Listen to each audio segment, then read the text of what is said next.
Have you ever snapped up a sale item only to regret not saving that amount for something that is more significant later on? Or maybe you pick a lavish dinner even though you are on credit? Now, the way our brains are wired is that we tend to favor immediate rewards over future gains. And that might lead us down a path of not planning for our financial future. Now, this is called temporal discounting.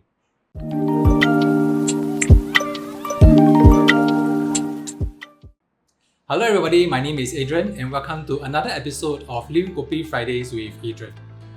Have you ever constantly found yourself in a constant tug of war with planning for the future and being in the present? Now, if you encounter that, you are not alone.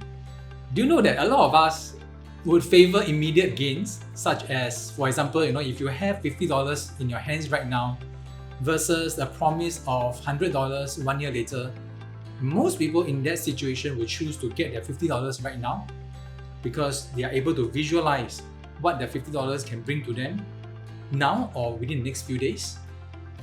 And that is temporal discounting at play, whereby we favor immediate gratification over long-term gains.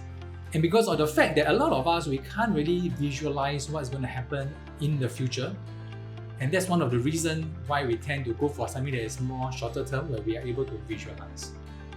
And do you know that throughout human history, our ancestors and the olden days, they are usually in the survival mode. And that's where our brains are wired to get instant gratification over things that we can see and do right now. However, in modern days, where people are living longer, people are living healthier, and that's where planning for the future comes to play very handily, because we may have to strike a good balance between planning for the now and planning for the future.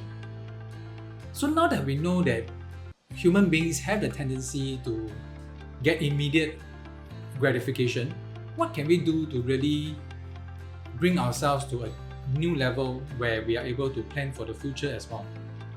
Now, one way is to structure our finances to be able to allow ourselves to live in the present and at the same time to plan for the future. Having two extremes, that means planning solely for the present or planning solely for the future, might not benefit us, because then we might encounter a situation of overspending right now, or being too hard on ourselves by putting every single cent that we have for the future. And as a result, we may not be mentally stable if we are in that situation. And the second way would be to have automatic savings or automatic investments, whereby we don't have access to the additional amounts that we have after we spend everything. So by staggering our finances, by putting aside automatic savings or investments, first of all, we are able to tag onto the compound interest, because for long-term financial planning, compounding is our next best friend, apart from investments that can give us a higher return. Because compounding can help to lower the need to go for risky investments.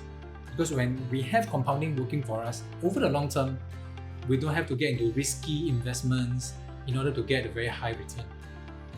So that's another way of planning for the future while we live in the present. And another way that you can do to really plan for the future is to visualize your future self. And one way you can do that is by putting in your budget. And there are many tools out there that can help you to visualize your retirement. So perhaps, let's say for example, if you are 30 years old now, if you are 40 years old now, you can start to plot your future goals. And by slotting in manageable goals that is not too long term, maybe you can set something that you can aim for within the next 3 years or within the next 5 years, and can help to build them along the way. These can help to lessen the need to have instant gratification. So you are dragging the gratifications, not immediately, but you are dragging it for a few years, and slowly you can start to build up a foolproof plan that you can visualize for the next 5 years or next 10 years and beyond. And having this visualization can definitely